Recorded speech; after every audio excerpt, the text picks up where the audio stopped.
All right, so now that we've talked about what discussions are and why they're important, why they're powerful, we learned that discussions are two or more people seeking a single unknown truth together, and that the way to participate in discussion is by being who you are, saying what you think, loving one another, and talking about the same things. Now that we've gotten through all of that, we're going to spend some time thinking together about what it means to excellently facilitate transformative discussions in a small group setting. What does it take to be a leader of a discussion that creates space for this being who you are, saying what you think, loving one another, talking about the same things, reality to take place every week or every other week or however often you're meeting? The thing that I want to provide through this lecture is more like a framework for discernment. So a set of questions and values that you can ask yourself in order to run any tricky circumstance through that you've got with your students and end up with a really good guess of what to do next.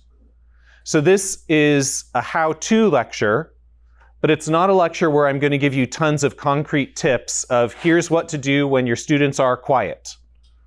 I'm going to give you a way of saying, I've got quiet students, or I've got rambunctious students, or whatever it is, and run it through the grid of good decision making and come out the other end with a really good guess for your specific context. Because the kinds of challenges that discussion leaders face are as diverse as the range of personalities and the combinations of personalities of humans. And so there's a problem actually if someone says, here's how to lead discussions, do these 5 things with every group that you get. That's evidence that they're not actually liberating the students to have a free encounter with the truth together. So that's what our goal is. It's a little bit different of a how-to than some people might give, but I think it's actually better for you. And it allows you to be more creative and responsive and intuitive in the context of your discussion leading over time. So let's dive into this. I have a basic definition of being a good discussion leader that is, I admit, kind of cheating. Leading discussions means doing anything in your power, anything necessary, to help your students be who they are, say what they think, love one another, and talk about the same things. That is the centerpiece of a discussion leader's job. Notice it doesn't have anything to do with where the discussion arrives at, necessarily, though that can be involved in this question, because maybe your students need a certain kind of arrival in order to achieve those goals. It doesn't have anything to do with specifically how to start your discussion, though obviously you'll need to take these into consideration as you're starting your discussion. It doesn't have to do with your preparation about the text necessarily.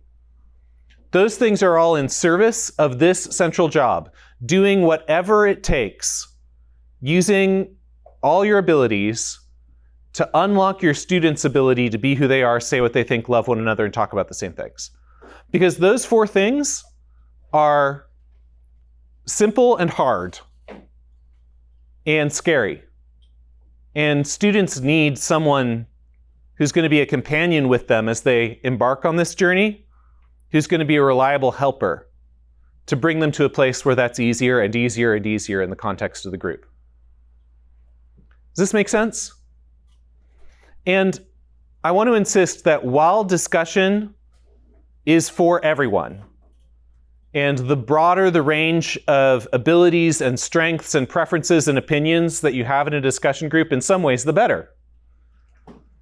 Leading discussions, however, is a skill that not every personality type is going to have a very easy time cultivating. It's a hard job that some people are going to be much better at than others, for a few specific reasons. So I told you at the beginning that this vision of discussion doesn't depend on the charisma of the discussion leader. Doesn't at all. Charisma can help, as it does in most situations, but there are some things that being a good discussion leader does depend on. And I want to talk about those next. Before we get into them, though, I want to point out, I don't know anyone, I'm definitely not someone, who excels in all of these things. I'm not saying you need to be at 100% with all of them. Most discussion leaders are pretty weak in one or two of these areas, and those are the areas that they focus on for professional development. And if you are like, I'm just a youth group volunteer, what are you talking about, professional development? Yeah, but you love your kids, so let's put some work into it. So we're going to talk through these things. Some of them will feel intuitive to you personally. Some of the same one will feel non-intuitive to another person. But the trick here is, if you are very weak in a few of these areas, you might have a really hard time leading discussions. You might need to tap out from the role, or you might need to ask for additional support from someone in order to make up for this. So let's talk through what these essential skills are for discussion leaders. There's 5 of them. I'll talk about them one at a time and describe them. So the first, and by far the most important skill that discussion leaders need, is empathy and spiritual discernment. Excellent discussion leaders are able to pick up on what fears and desires and narrative moments are motivating their students to either be who they are or not be who they are, say what they think or not say what they think. You need to be the sort of person who can sort of pick up on the emotional state of the people in the room and make a pretty darn good guess about what factors are influencing that. Empathy and spiritual discernment. This is because fundamentally discussion leading is a service role. It's more like being a butler than like being a safari guide. You're there in order to unlock the latent capabilities of your students, these truth-seeking masterpieces that God has designed to pursue him, to seek him with their minds. You're there to provide the things that they need in order to make this happen. And so you need to be the sort of person who can kind of become invisible while they go through the work of having a discussion, by being someone who can pick out what's going on and help to mitigate it in an intuitive, spiritually discerning way. So that's the number one skill that needs to be developed for discussion leaders. And I've got to say, I'd rather hire myself someone who is excellent at this and mediocre and poor at the others than someone who is excellent at the others but poor at this. Because it is so much about the students, and it's live. It's a live activity, like a theater performance. And so you can't be faking it. Can't be just doing it. You need to be able to see and react to the data in front of you. So if this is a weakness for you, there are ways to become more empathetic and spiritually discerning. But if it's a significant weakness for you, if you're working on it and you're not making progress, you should probably ask for a co-leader or ask for help or something like this. Someone who can also sit in, who has this strength, who can support you. Okay, so that's empathy and spiritual discernment. Number 2, discussion leaders need to have easy familiarity with the common text that's being discussed. So one of the main tools that we recommend for having discussions that are about a single thing is to make sure that you're all discussing a single text. And the text becomes the thing that the whole group gathers around, has as shared property, keeps you focused on the same thing together. So if you're working with a common text, whether it's a film that you've all watched, a piece of music that you've all listened to, something that you've read, a passage of scripture, the discussion leader needs to have an easy familiarity with it. Now, I'm not saying you need to be able to give a lecture about it. I'm not saying that you need to have an annotated outline or be able to write a paper about it. I'm not saying that you need to even necessarily fully understand it. What you need to do is more like, one of those dog agility contests? Like, you need to be able to run around fast inside of it. Like, if your students are trying to remember where was that thing that talked about whatever, you need to be able to rewind to chapter 11 in the film to help them find the thing that they're looking for. And you might say yeah, I didn't understand that either. But that's where it is. Or you need to be able to have a sense of what the things are that showed up a lot. What are the recurring passages? What are the recurring ideas? How can I help my students find an entry place into the text that's going to have lots of connection points in it. So this is something that people who are good at traditional school and people who aren't good at traditional school can both have in spades. If it's not something that comes to you intuitively, the kinds of tools that are good for this are like highlighters if it's a text in front of you, or little sticky notes that help you chart when there's a change in theme or track concepts that are consistent throughout. Sticky notes that tell you, wow, this relates to the earlier part. Things that'll help you jump around in whatever it is that you are discussing together. So discussion leaders need to have an easy familiarity with the common text. That's number 2. Number 3, discussion leaders need to recognize well-structured arguments. What we're talking about when we say well-structured arguments is whether the reasons given add up to the conclusion in a reliable way. So an example of a badly structured argument would be, God loves me, I love eating chicken nuggets, God wants me to eat as many chicken nuggets as possible. That's an example of A plus E equals donuts. It just doesn't work as an equation. It doesn't add up at all. And the field that focuses on this is the field of logic, especially informal logic within pedagogy and philosophy. But you don't need to be a logician or an expert in this in order to be good at this. All you need to have is a really sensitive set of soul antenna that pretty reliably go, when an argument gets presented that doesn't add up. Now, obviously, if you're the sort of person who also can figure out exactly how it's not adding up, that'll be useful to your group. But as a discussion leader, you need to be able to see when your students are using something other than good thinking in order to get to their conclusion, so that you can help wave a little red flag and say, does anyone else feel iffy about what's going on right now? And create an environment where it's possible for the students to self-correct.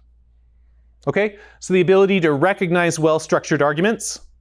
If this is an area of weakness for you, good news, there are a trillion YouTube videos about becoming good at informal logic that are ready to help you get equipped with better tools to recognize when arguments don't add up. You really just need to give yourself a few hours and YouTube and then do a little bit of practice. And this is one of the easier ones to fix if you put in the study. Fourth, discussion leaders need humility. This is important precisely because, like we talked about at the beginning, this is a service role rather than a cutaway through the jungle with a machete role. The ideal situation as a discussion leader is for your role as a discussion leader to disappear and for the students to just be locked into together pursuing truth. Or to have that happening so well that you get invited to join as a participant and you don't actually need to do any more facilitation because it's taking care of itself internally. So you need humility because the best version of this kind of leadership is a kind of invisible leadership. And the invisible leadership that you're going to provide takes a lot of work. Focusing on empathizing with every student in your group for the entire duration of the time and making little adjustments here and there to help facilitate things takes a lot of work. And if you do it right, nobody will have seen it and you won't get very much praise or thanks. So you'll be tired at the end, and the students might be mostly experiencing disappointment because they didn't get as far as they wanted to get. And so you're exhausted, you know you did good work, and they're all bummed, and you just got to live with it. You got to be able to take it with humility, confident that you're doing the right thing, but you're not doing it for the praise. If you catch yourself being hungry for your students' praise, then you should check with someone who has visibility into what you're doing, whether you are actually facilitating a free discussion or whether you're using your students for your own affirmation. Discussion leaders also need humility because you will need to lay aside some of your confident ideas in order to allow your students to have a free experience of learning. And that's really hard to do, especially if you really like the idea. And you see your students going off in a different direction, and you really wish you could just tell them what to think in this place. Cut them off at the pass. Make sure they don't go down the bad way. Sometimes that's important to do, but you better not be doing that out of ego or pride. You better not be doing that out of mere confidence in your position, because that is a means of control. It's not a means of people seeking truth together. It's making you the destination instead of Jesus. Sometimes the students are pursuing something and they are going off on a crazy way, and not out of ego, not out of self-confidence, you find a way to add new data that helps them find a way out. That's different. You get what I mean, right? But if you are someone who is so confident in your own opinions and the way that you figured things out that you're willing to cut off your students' ability to build the faith in their own, then you need to take a step back and take some humility pills. This isn't about you. Fifth, notice I didn't give you a tip for how to become more humble. I'm not going to. It's hard. Okay, fifth, discussion leaders need wonder. All right, what do I mean by wonder? Excellent discussion leaders are able to encounter a question that they've asked 70 times as if it's the first time all over again, and get all excited and giddy about beginning again on this quest. Maybe it'll turn out differently this time. They're the sort of people who can walk into the same old room for the 10,000th time and discover something to be interested in again. They're people characterized by wonder. You know people like this. Maybe you are people like this. But not everyone has this by default. And most of us find all sorts of ways to kill our wonder as we get older because, I don't know, we hate ourselves or something. But this childlike wonder is important because high schoolers are incredibly capable of picking up on the emotional state of the leader in the room. And if they pick up on boredom from you, or like you're just just doing it out of duty, then they're going to start catching that emotional state of yours. But if you are able to, say they ask a question that you have found stupid in the past. You've tried asking the question, it led nowhere, it was frustrating. Your students ask it, and instead of being like, ugh, you're like, well, maybe this time. Let's try. That kind of enthusiasm will help provide the emotional environment that infectiously keeps your students generating new questions, new ideas. So discussion leaders need a sense of wonder. There are practices, if you aren't particularly full of wonder yourself, there are practices that you can do at any given moment to help you increase your sense of wonder. Not just in terms of questions, but anything. Like you could assign yourself to go to a place that you've been 10,000 times and stay there again until you find 50 things that you hadn't noticed before. Just like sit somewhere and surprise yourself again with something that you're super familiar with. Or ask your friends to watch a movie with you that you've seen 10,000 times and try to recreate for yourself the internal state that you were in before you saw it the first time. Have a conversation with them about what would it take for us to experience this again as if it was for the first time. Try it together. So there's practices that you can do to help cultivate this sense of wonder that you'll then be able to deploy honestly with your students in the context of a discussion. So those are the 5 essential skills. Empathy and spiritual discernment. Easy familiarity with the group's common text. The ability to recognize well-structured arguments. Humility and wonder. This is the recipe for excellent discussion leading. None of these require a PhD or anything close to it. Okay? These are for many humans, regardless of your place in society or your identity or your background. It's not for everyone. God does not gift everyone with all of these things or with lots of these things. Now, it's okay if you feel like you score mid to low all over the place if you're willing to put in the work to try to get better. And I guarantee it that if you do invest in any of these areas of your weakness, you're going to see it pay off in your small groups pretty quickly. All right, so this is how to build a professional development plan for yourselves. Are you struggling consistently every week? Maybe it actually is you to a certain extent. Check these categories out and ask yourself, are there any of these that I am neglecting that I need to grow in? Give yourself some homework, do the homework, come back and see if it changes the dynamics of the group. Make sense? All right. So, now you've sort of prepared to lead a discussion, and you understand what the center of the job description is, which is doing whatever it takes to help youth be who they are, say what they think, love one another, and talk about the same things. Now you've got to the discussion itself. What are you doing during the discussion? What are the activities that you're engaging in during the discussion? And I think that whatever you end up doing concretely, whether you decide to ask a question that you formed at the beginning or invite the students to offer a question, whether you intervene a lot or say hardly anything, however you run it, you are keeping two guidepost values, two guidepost activities to help you make the decision. And these are hospitality on the one hand and liberation on the other hand. Let's talk about hospitality first. What does it look like to be hospitable to students? Hospitality is about creating a space in which group members can feel at home, they feel like they belong there, and in which it's easier to do the things that you're there for than not to do them.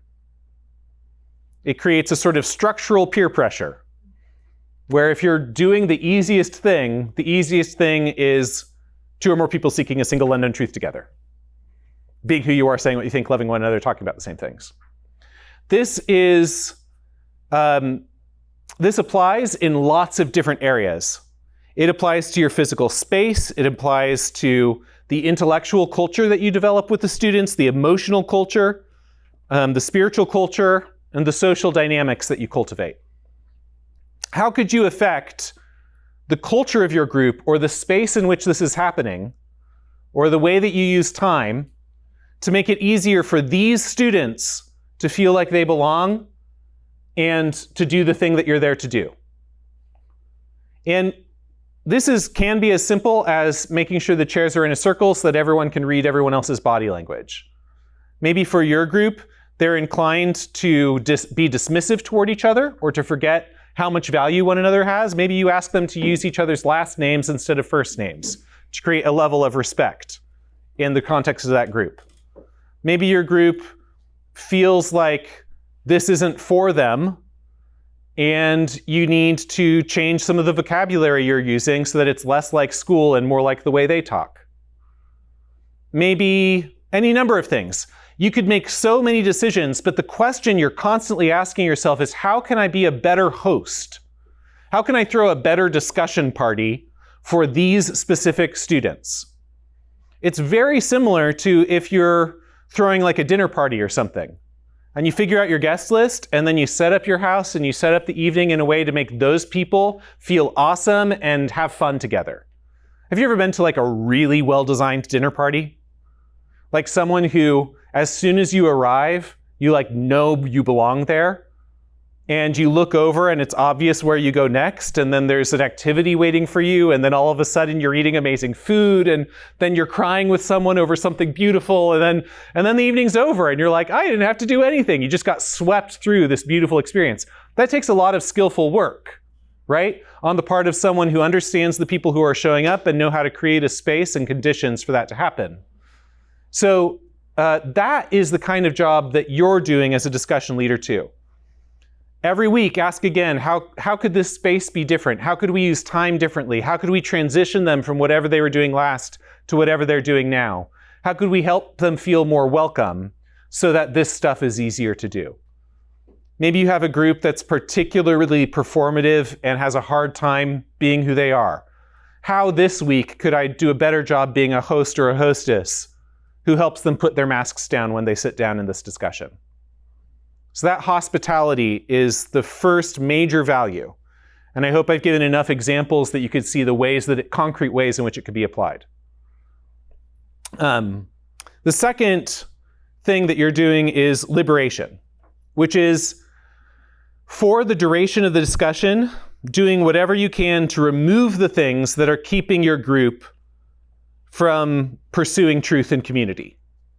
So there are going to be so many roadblocks that the students throw up, that the day throws up to seeking truth together because we are so non-habituated to pursuing truth together in community. And your job is to play whack-a-mole with those in a way that doesn't distract your students or hurt them as you're trying to pursue truth together. So you see some sort of rivalry brewing between students in your group that's going to drag them away from seeking truth together. You find a way to artfully and quietly intervene to dissipate that before it turns into something that destroys the discussion. Or you notice that a student who usually talks more hasn't been saying almost anything. You think, I wonder if they're afraid of something or whether they had a really hard day, and you try to find a way to bring them back into the community of discussion, even though they're experiencing something that you don't know. So you're scanning the room, trying to look for threats to two or more people seeking a single unknown truth together. You're trying to look for threats to being who you are, saying what you think, loving one another, and talking about the same thing. And then you're trying to do surgical small things to help intervene in those contexts. Now, in my experience, I don't think that this is an exhaustive list, but it's a pretty darn good list of 4 things that are quite common that you will need to work to liberate your students from in a discussion. And these 4 things are fear, patterns of illogic, old patterns of bad thinking, patterns of dominance within the group, and yourself. You need to liberate them from yourself. Let's talk about those one by one briefly. First, you'll need to be someone who helps liberate them from fear. Because being who you are, saying what you think, loving one another, talking about the same things, and because being in a place where you realize you don't understand fully something that you'd like to, are vulnerable positions, most people will have some significant fear unlocked at some point during a legitimate discussion. A fear that you're not as smart as everyone thinks you are. A fear that everyone else is going to think that you're a weirdo. A fear that you're not going to get the approval of the group leader. Something along these lines. And those fears can be strong enough for certain students that it makes them opt out entirely from the process. Now, with a deep-seated fear that some student has, that you see cropping up quite a bit, it might not be possible to do anything more than simple mitigation during a discussion. Like during a discussion, maybe all you can do is make sure that they see that you like smile and wink at them a couple times. Like, I see you. I'm glad you're here. I'm not going to push your boundaries right now. I know that's too hard for you. Or some other kind of like invitation to step out of the place of fear. You know, maybe that's all you can do during a discussion. But if you have someone who is consistently afraid of looking dumb, you probably need to find a time in between discussions to have a conversation with that person where you do what you can in order to try to say, the people who told you were dumb lied to you and hurt you. And I love it when you could contribute to the group. I'm not going to force you to say anything you don't want to do, but I want you to hear that you are not dumb and that we need you. You know, having some sort of conversation like that out of context and then seeing if that helps the discussion when you're live again together. So those are some examples. You need to be the sort of person who's ready to help mitigate fear as a reason not to discuss a single unknown truth together, to seek a single unknown truth together, or to be who you are, say what you think, love one another, and talk about the same things. Second, patterns of illogic. Usually when people churn out arguments that don't add up, like we were talking about a little bit ago, you know, God loves me, I love chicken nuggets, God wants me to eat as many chicken nuggets as I can. usually people who produce that kind of thinking aren't just being dumb in the moment. They aren't even being dumb over time. It's that they've developed a pattern of thinking that has worked for them in some area of their life. That this way of analyzing the situation has had some benefit for them. Maybe in the example of someone who does an argument like, well, God loves me, I want this thing, so I should have it, has been needing to internally push against a stingy authority structure that they lived in their whole lives. And they know that the stingy authority structure is wrong, and so they've developed this formula for thinking that proves to themselves in their hearts that they shouldn't have been treated that way. It's a good thing that they've tried to prove to themselves that they shouldn't have been treated badly. Yeah? Great. But the way that they did it produced a pattern of thinking that is not going to be reliable for finding truth. So the trick as a discussion leader, whenever someone is consistently saying things that don't add up, is to ask, what's the thing that they're getting out of this pattern of thinking? Why is this pattern of thinking beneficial to them? How can I help them stop thinking this way without using the blunt stick of calling them dumb, and while respecting the benefit that they're getting from that way of thinking? This is complicated, right? This is very complex, but I hope you won't be intimidated. I hope you'll try asking the question. You've got a student, it's not adding up time after time. Ask yourself, what are they getting out of this way of thinking? How can I honor that? And then while I'm honoring it, how can I give them a new way out of the little intellectual mess that they're in? That can happen in discussion sometimes. Sometimes it'll need to happen between discussions. All right? So 2 is patterns of illogic that you might need to liberate students from. 3 is patterns of dominance. So in any given group, there's almost always dynamics of social power with students who are more powerful socially and students who are less powerful socially.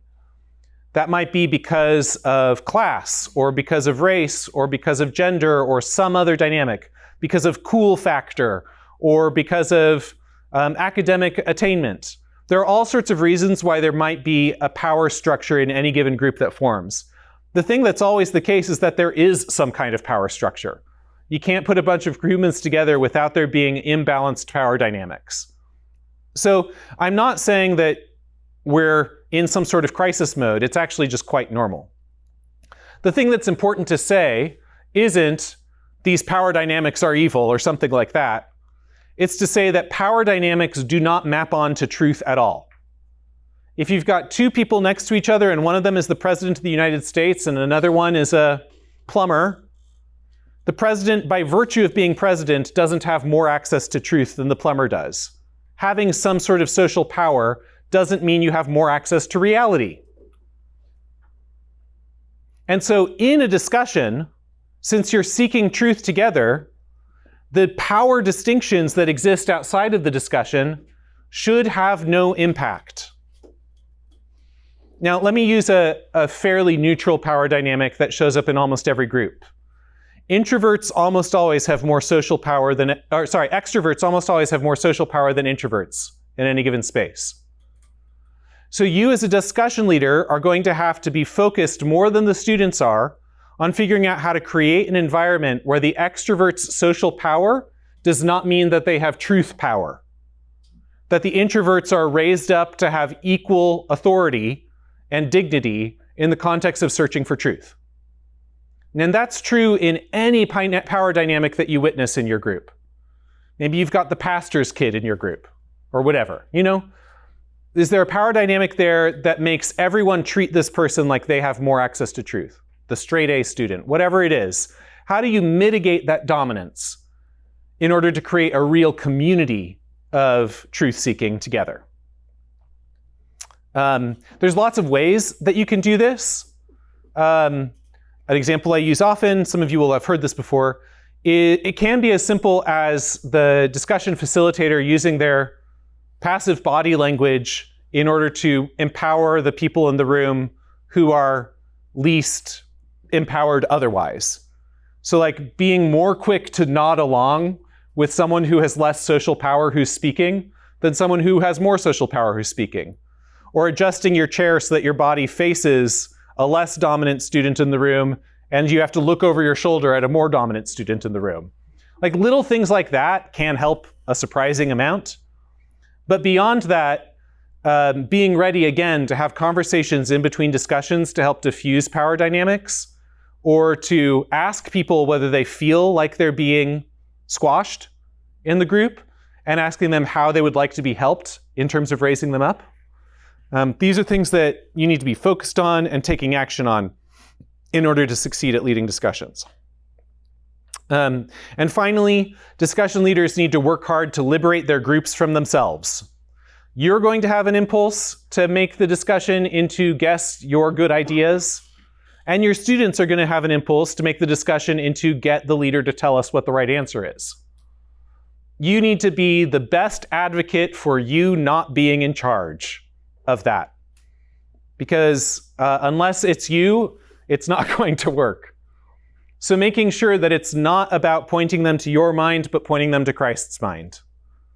Liberating them, especially when they're peer pressuring you into taking control, which they will.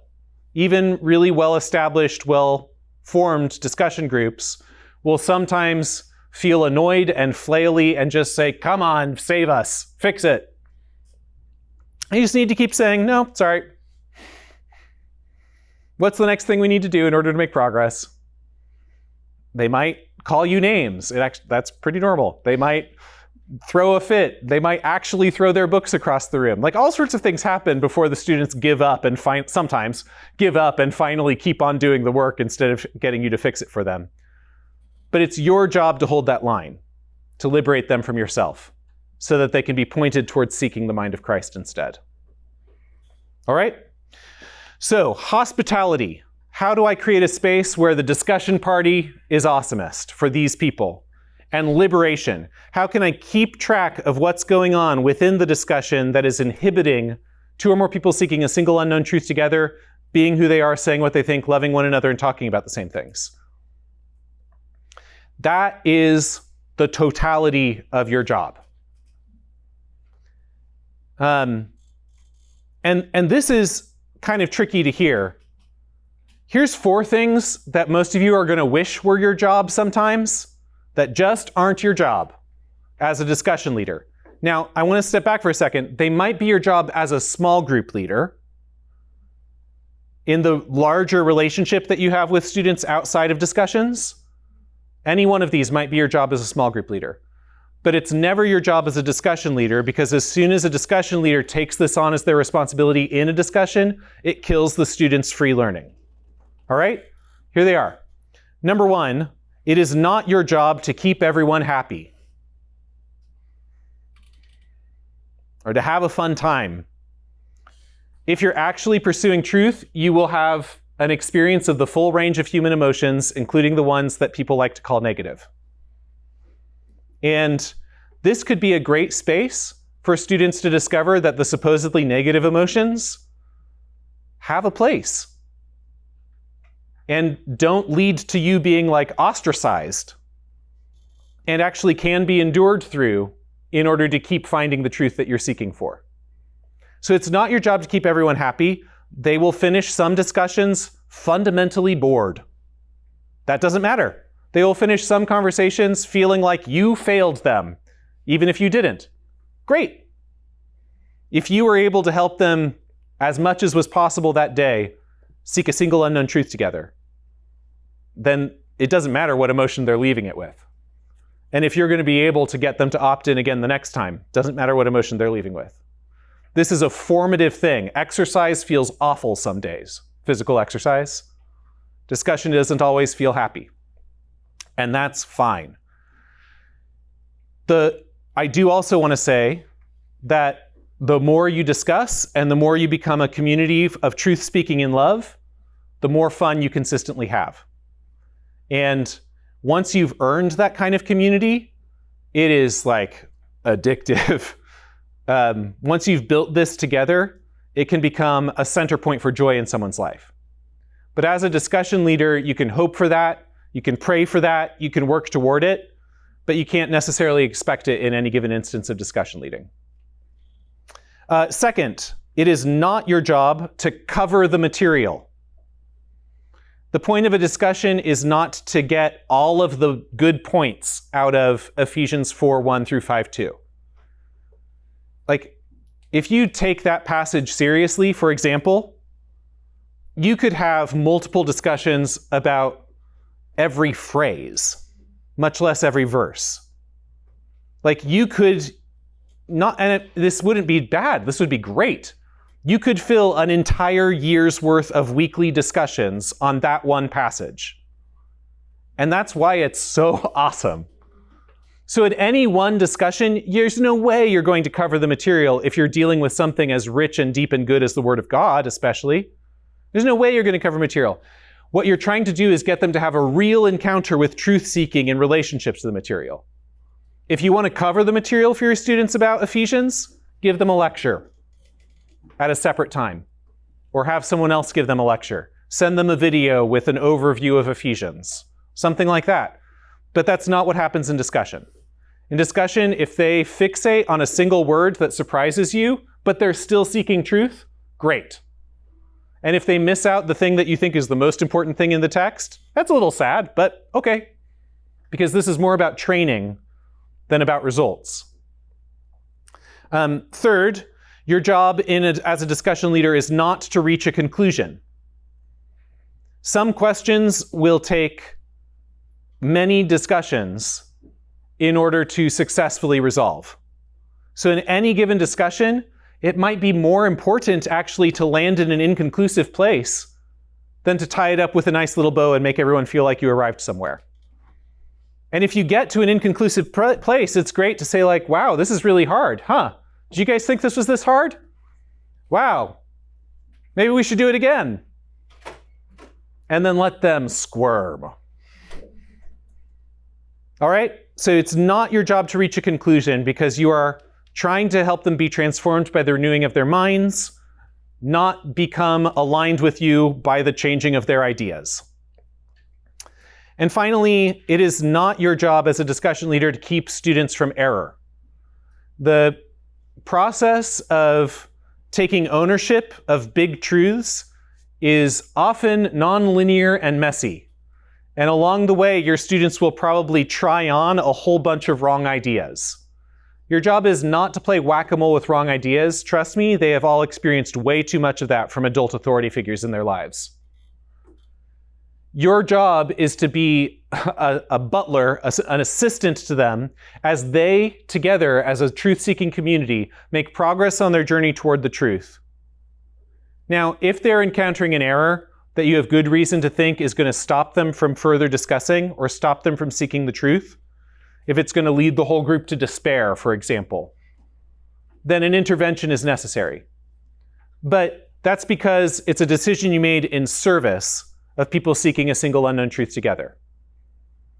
If they end up in a place where they're wrong about important things, that's fine. You've got more relationship with them. If it's really bad, you can have a conversation with them outside of the discussion. So like, hey, I noticed that you were trying this idea on. I think it's really cool that you did that. Maybe you're right, but I just wanted you to know I also thought the same thing at one time and I've left it behind. Here's the resource that helped me do that in case you're interested. You know, you can have those conversations outside of discussion time. Discussion is not mistake whack-a-mole.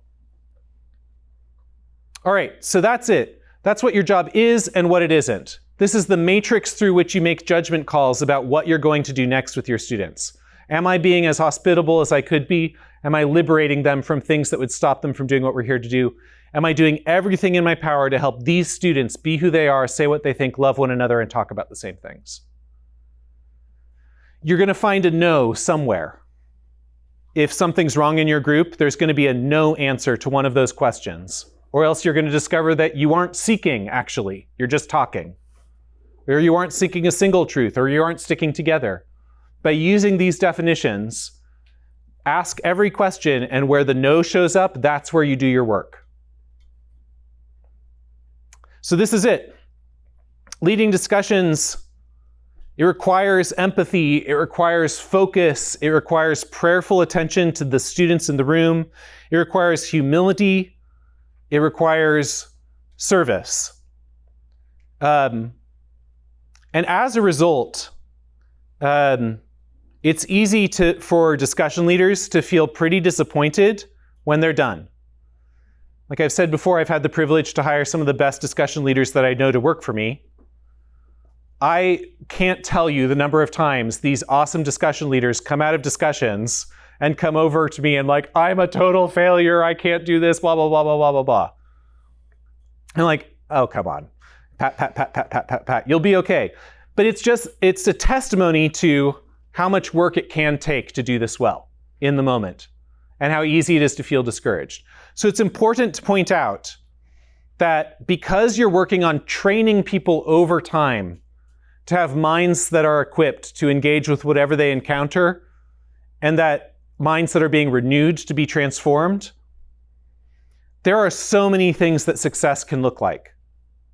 Like if you got to the end of a really hard discussion that you feel like you didn't do as well as you wanted to, but there was an apprehension of truth in that, or a stronger love or desire for the truth that happened during the discussion, or just the recognition of your students' ignorance, like they realized something that they were wrong about. That's progress, right? If you were wrong about something and you don't realize it, that's worse than if you realize it. It's more uncomfortable to realize it, but you're in a better place. A clear idea of where to go next, that's a success. That means you're on a real journey, you're seeking something and you know where to go next. Or if you have an experience of real community, you really were who you were and saying what you think and loving one another. That's rare, even if the discussion didn't feel like it got anywhere or provided anything. Or if it resolves into honest prayer because you have realized your inadequacy so much that you throw yourself on the God who superintends everything. That's a success. Any of those things could happen in your group and you might feel like a failure at the end. But in the end, discussions only fail through two causes which are rarely actually in your control. So use this to comfort yourself. Discussions fail only when the participants give up on the search, when they stop seeking truth together, and they won't seek the next one. If they give up, the discussion has died and failed. Or if they give up on each other. They refuse to have each other as companions in the search for truth.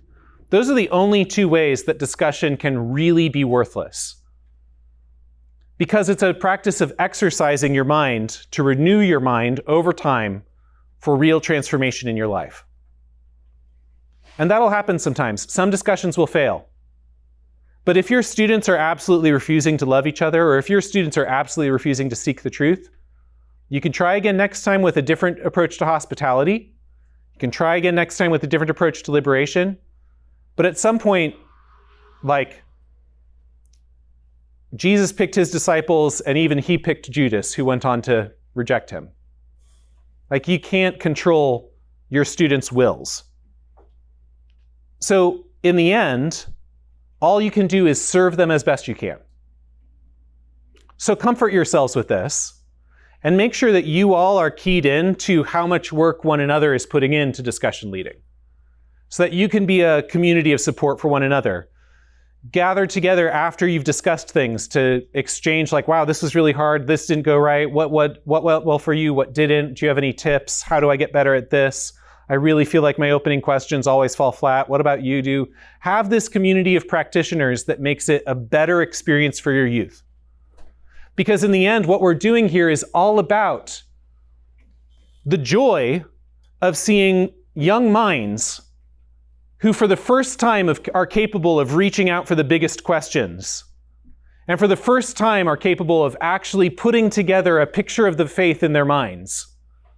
Having the joy of being companions with them as they find real, authentic love and community and real truth-seeking together. That is worth the work that we can put into it. And if you do form, through the labor and the support that you have for one another, if you do form students who are practiced at renewing their minds, laying aside bad ideas, taking up new ones, going on the quest.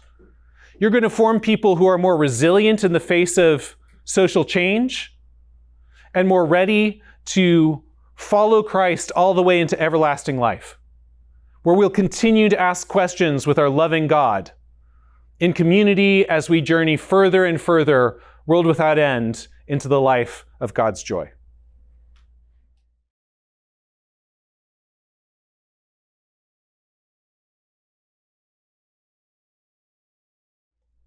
Youth group students are like BS sensing heroes, so just don't try. Be honest with them. If you think you have an answer to the question, but you're not going to share it with them, say, I'm not going to share it with you because I don't think that's what we're here for. Or turning it into a question is like, why do you want my answer? If I told you, what would you do? Would you stop thinking? Would you just parrot it back to me? I would rather have a peer. I would rather be a friend with you than someone who's just telling you what to think. Please don't treat me like an answer machine. Can we be friends? You know, or you could say, are you guys actually saying that you're tired of thinking? Okay, let's talk about that. Why are you tired of thinking? How can we help you not be tired of thinking? It's kind of a good thing to do. I get it. You want me to give you a shortcut. That's fine. That's fine. I don't want to give you a shortcut. You're just saying you're tired, right? Okay, so how do we refresh ourselves in this discussion so that you guys can keep going? Or you might say something like, you know, I have my guess, but I'm not sure. And I think that I would distract you guys from the progress you're already making by telling you my guess right now. This isn't about me, this is about you guys. So there's lots of ways to handle this. Rule number one is don't make yourself into, I'm the devil's advocate in these, or I have no idea about anything, I'm stupid. You know, like, don't put on, you're there to be who you are too. So if you are not sharing something with them, say that you aren't, justify it, but get quickly to the motivations that are leading them to demand that from you. And if you're the one who's making it happen, then you just need to give yourself a humility check and breathe for a few minutes and try to stop yourself. There isn't much more to it than that. I mean, if you are habitually turning it into a lecture by accident, one thing that you could do is actually tell your students at some point, I'm habitually turning this into a lecture by accident.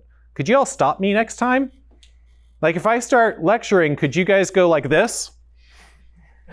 And then also, so like activate them as champions of the same goal would be a way to deal with it for yourself. Another way to do that would be like, I'm willing to share with you, but you guys have to promise that you're not just going to agree with me. Like, can everyone here just promise that you're not just going to agree with me? Will you fight back? Will you push back on it? Will you figure out whether it's true or not? Hands up. We all agree? Okay, here's what I think. Or it might be more intuitive than that, where you can sense that they actually are seeking it and they aren't trying to get to a shortcut. In which case what's happening might be that they're inviting you to join the discussion instead of facilitating it, and they're like good to go. In which case you can just allow yourself to become one of their peers. Now, when you're doing that, you have to have the equal willingness to be persuaded by them that you're asking them to have with each other. And you need to lay aside the power dynamics that you bring into the discussion as a discussion member. So you've got a lot of work to do to equalize the playing field if you're entering as a discussion member. But there are plenty of groups who actually do get to the place where they can invite their facilitator in a healthy way. And they're ready to push back on you. So, and if they're annoyed because you're just ducking, you'd be like, here's the reason why I'm ducking. I have too much power in this room. I don't want you guys to become my imitators. And I don't trust myself or you, frankly, y'all, to not just take whatever I tell you and adopt it as God's truth. And I'm not interested in making carbon copies of me. I'm interested in making disciples after Jesus. Usually they'll understand that, even if they are annoyed by it. And if you set a precedent for saying that, you could also say like, now, we're in a discussion right now. I'm trying to protect your discussion. If you really want to know what I think, I'll get coffee with you. And we'll talk about it. That's fine. But right now, that's not my job. My job is to help you do this thing. Because Christ calls us to do this thing. This is an important thing for Christians to be doing together. They'll usually get it.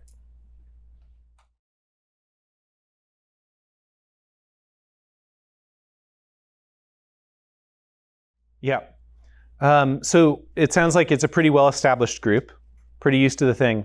So you can probably be pretty direct and say like, I've noticed that we've gotten into a habit of only picking the easy things together. Let's try doing the same thing with something that's harder for us than we usually do. Okay. Let's try answering this question and introing it that way. Yeah. Creating a framework and then saying like, this might feel like we're bad at it again. And that's okay, that's good. Like just like when you start a new exercise and your body hurts in different places than it was in the other thing that you were doing for your training. So being straight with them if they're a well-formed group can be good. Another way that isn't like giving a meta conversation is just coming in a lot more confidently at the beginning with an opening question and saying like, you guys, I'm serious this time. This is what we're going to talk about. This is the one thing that we're going to discuss together. And I'm not trying to get you to an answer, but if I see you asking a different question that isn't related to this question, I'm going to wrangle us back in just for this discussion. Okay, guys? Okay? And if you say that in advance, then they won't feel disrespected when you do it in the moment. If you've got a brand new group that is still forming, that's still learning how to function as a discussing community, I have a much higher tolerance for bunny trails personally than that. But hopefully by the time they've become a discussing community, you can just be straight with them. We're going to try something harder than usual, or I'm going to try to keep us focused on this question this time instead of going off somewhere else. Sweet. Okay.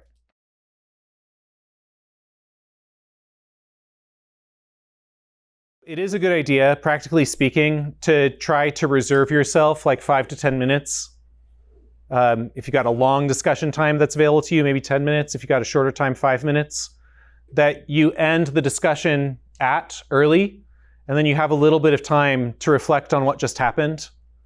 Say like, here's some of the things I noticed during this discussion. I think you guys did a great job. We didn't get to a conclusion, but here were some of the questions that we were asking. And I don't know, maybe we'll pick this up again next week. If we do, maybe here's the next question that we could ask. So some sort of reflection and looking ahead space. Or pausing and being like, okay, we've got a few more minutes. Let's stop discussing. Does anyone want to say what emotions they're feeling right now? Where is everyone? Bored, confused, annoyed. I'm fine. You know, like whatever it is. You're like, okay. How did we get to that emotional place together? Well, I kind of think blah, blah, blah, blah, blah. You know, so having a space for transitioning well is part of the job of a good host or hostess. It fits in with hospitality as an overall goal. So that might be a practical way to do it. And it's also good if you have reached a conclusion to say like, we're just before the end of our time. I just want to say like, I think we saw this thing. Did you all feel like we saw this thing? Like, yeah, that's incredible. We did that. God helped us. We got 5 minutes left. How about we just pause and tell God what we think of him because of this thing that we saw? So having a moment of celebration or something like that could be an elegant way to do it. So just give yourself a little bit of time, create a reflective space, keep track of where you were, where you could go next, or have some sort of moment of prayer. Those are all great ideas for how to finish things up. Sometimes the momentum doesn't allow you to do that. That's fine too. But in terms of your question, making sure that you give yourself 5 minutes or so to have a brief period of reflection is a great way to make sure that there's closure even when there isn't a conclusion.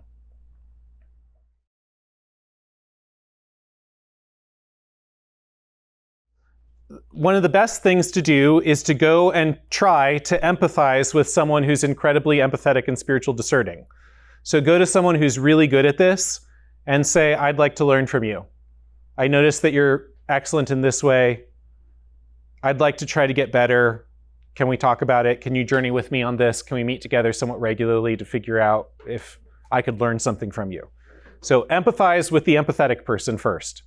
The empathetic person will sense your empathy and empathize with the empathy, and it'll just be an empathy circle of empathying. And that might produce an engine that will help you make some progress.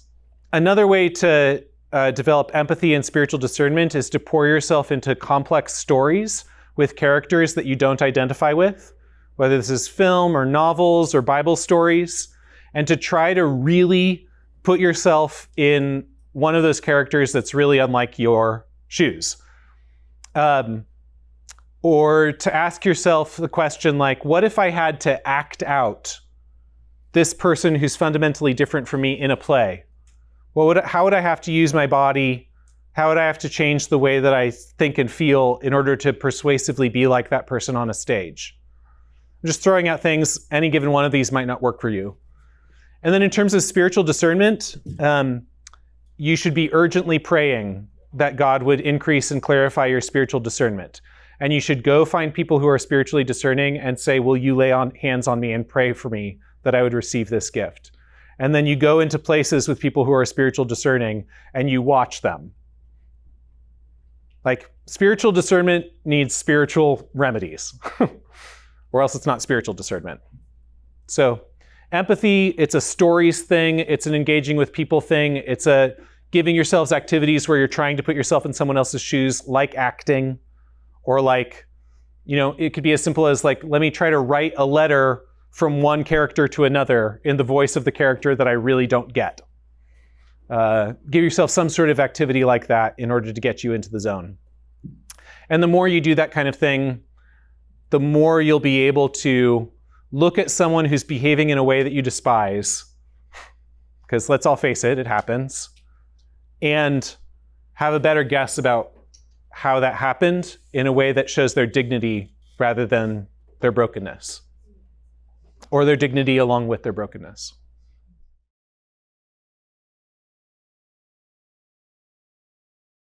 Again, I'm going to start in the same place as the last question.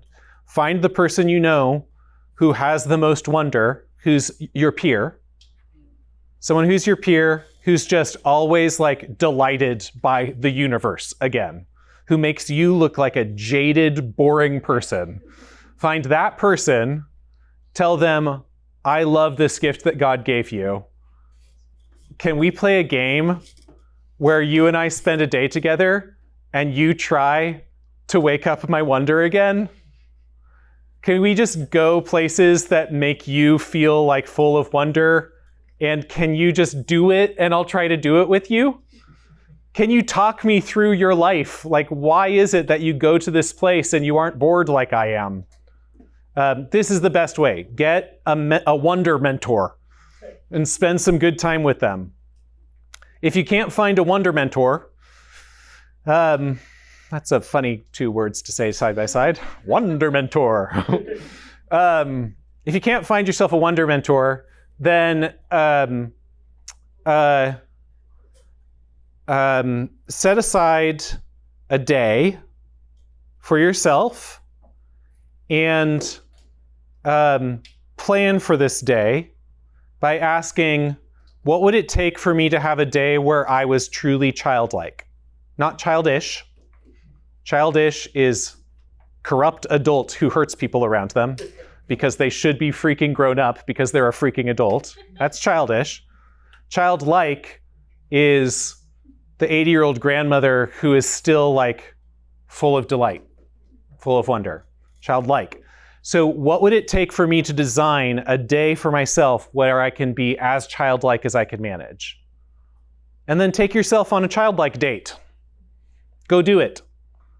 And then see if you can get to the end of that with an experience of prayer where you're asking God to help open the eyes of your heart to the beauty and majesty that He has embedded in all the things that you're ignoring. Another way to go about this is to run to texts that help wake it up for you. If I had to recommend one text to help wake up wonder, it would be Gilead by Marilyn Robinson. It's a epistolary novel that has an older man writing letters to his son, and this character is full of wonder, and it's infectious wonder. And so you just get to spend a novel-length time with someone who's really good at this. So there's a few thoughts for cultivating wonder.